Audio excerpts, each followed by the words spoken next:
all this youth, this great-looking young people, okay? I just said, you know, I'm going to talk for a couple of minutes about success. Should I do that? I mean, should I do that?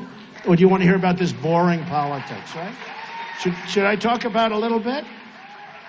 I'm given so much money to talk about success, and I give it to charities. But I love talking about success. Frankly, I like talking about success much more than politics, right? But there are a few things when you're talking about being successful. And I say it, and I say it, and it's never going to change.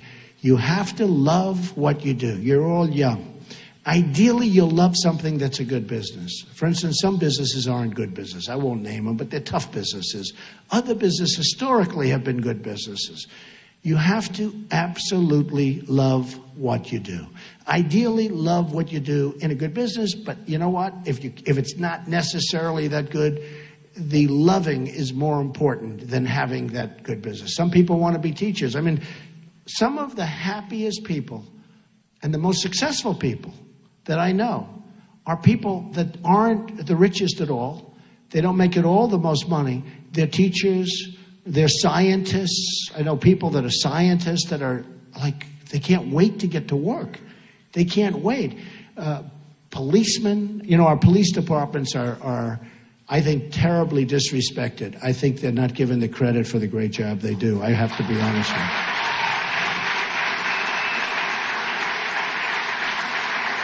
So true. And our vets and our people, our military. But I will tell you that the happy people are the people, number one, the people with great families, people that have great relationships with their wives or husband. Very, very important toward success. Because I don't consider success necessarily monetary. Because I know the most successful people in the world. And many of these people are really miserable people, okay? No matter what. And perhaps I'm in that category, okay? But I'm pretty happy. At least I'm very content, I can tell you. But some of the most successful people in the world, I know like many of them. I don't know all, I guess, but I seem to know all. And they cross my path a lot. And they're not necessarily happy people. They're very wealthy people, but they're, in many cases, extremely unhappy. Now, with all of that, I don't want to talk you out of things because we're talking about success. Most people think success is measured in the form of monetary success. It's not really. I mean, to me, a successful person who has a great family, who loves the family, loves the children, and the children love him or her, to me, that's a much more successful person than a person that's made $1 billion or $10 billion and is miserable and doesn't have a good family and nobody likes the person. And, you know, I've seen them. I think I've seen every type of person there is that God created, if you want to know the truth. And the people are the happiest are not necessarily the people that are the wealthiest, okay? But in terms of monetary success, it does make life easier. You don't have to worry about food and housing and education and sickness. Your doctors, you go to the best doctors, and hopefully that solves the problems. But it does make life easier. And I tell so many stories about different types of people. For instance, you gotta love what you do. You're gonna never, ever quit or give up. Never quit. You're gonna be so close.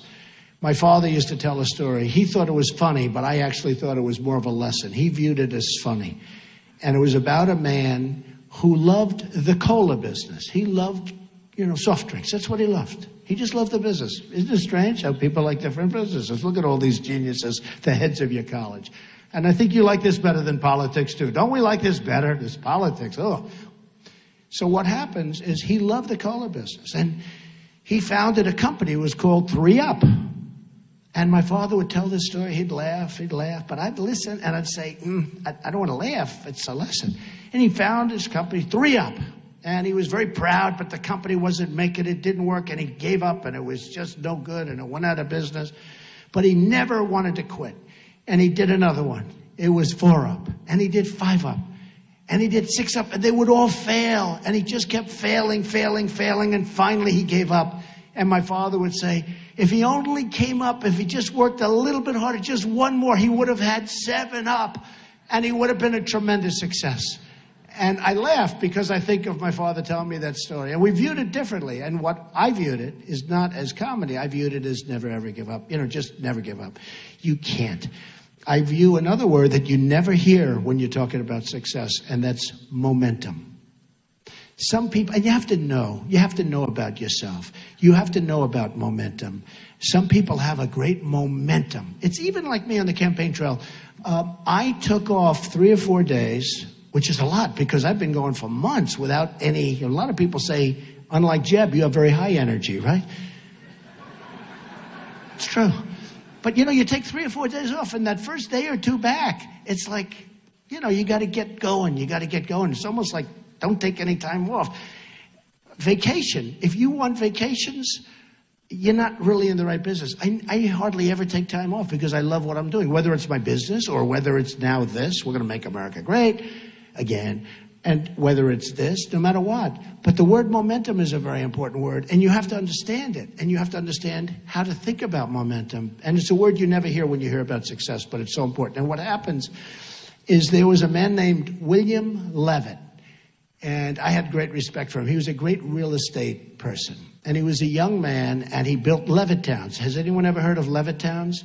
Well, Levitt Towns were these massive housing developments, largely in Long Island, Pennsylvania, different places, but massive. He was really the first of the massive builders of homes. And he was a young man. He did unbelievably, became very, very rich, and everything he touched turned to gold, and it was incredible. And then what happened is he was offered a lot of money by Gulf and Western. It was a big conglomerate to buy his company. And you have to understand, William Levitt used to go around looking for nails, looking for sawdust. He'd sell the sawdust. He'd save the nails and use them again. He'd save chips of wood and use them for different things. Everything was perfect. He knew how to get zoning. He'd have lunch with the mayor. He'd have lunch with the council. He'd have dinner with everybody. He was the ultimate professional real estate developer, and he built Levitt Towns. Remember, he was the first really large-scale housing sprawl all over the country. Actually, they went all over the world. So Gulf and Western came to him, and they offered him a lot of money, more money than he ever thought possible. And he took it. And he said, oh, boy, this is great. He then retired at a very young age, very, very young. But he was going crazy. He was so bored. He was going absolutely crazy, but they had a restrictive covenant. He couldn't compete. He couldn't do what he knew best, which was building housing. And so he was retired. He moved to the south of France. He bought a magnificent yacht. Unfortunately, he got divorced, and he did a trophy wife thing, and, one of those things. And terrible person to do that, but he did it. But he had a wife who was a good wife, La Belle, and he named the boat after her, the yacht, and he was riding high. Everything was good. Now he's getting a little older. He's still in retirement, lost his momentum, remember the word.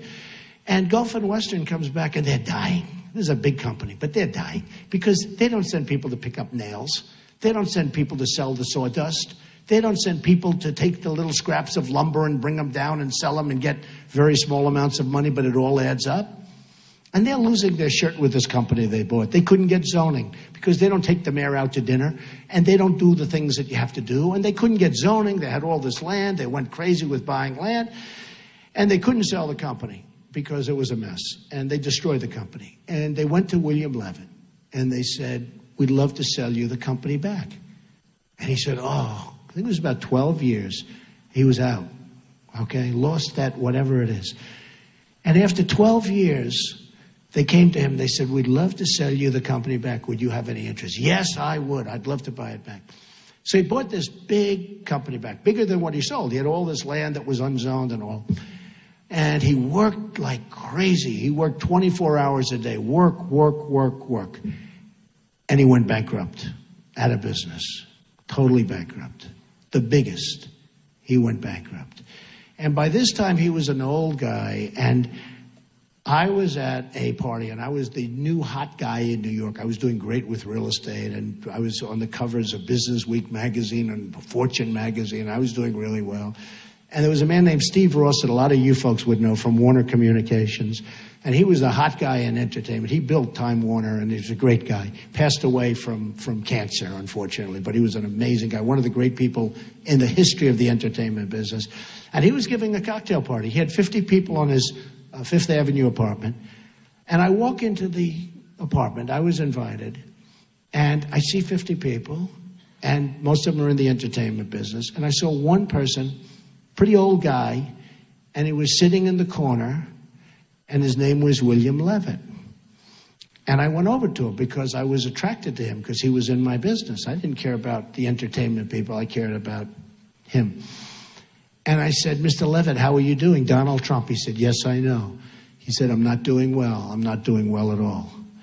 I said, I read that, and it's too bad. What went wrong? And I'll never forget the expression of the statement. He said, Donald, I totally lost my momentum. It's a thing you probably never heard. He lost his momentum. He took that time off, he came back, and it was a different world, and he lost his momentum. Now, the real lesson there is you have to know if you've lost your momentum so that you don't get hurt. And it's just something that I talk about because it's so different. And I watched him sitting in this corner. I don't even know why he was there, because he was no longer successful. But I guess Steve knew him and respected him for what he had accomplished, because what he had accomplished was amazing. He was the forerunner to so many massive developments that you see all over.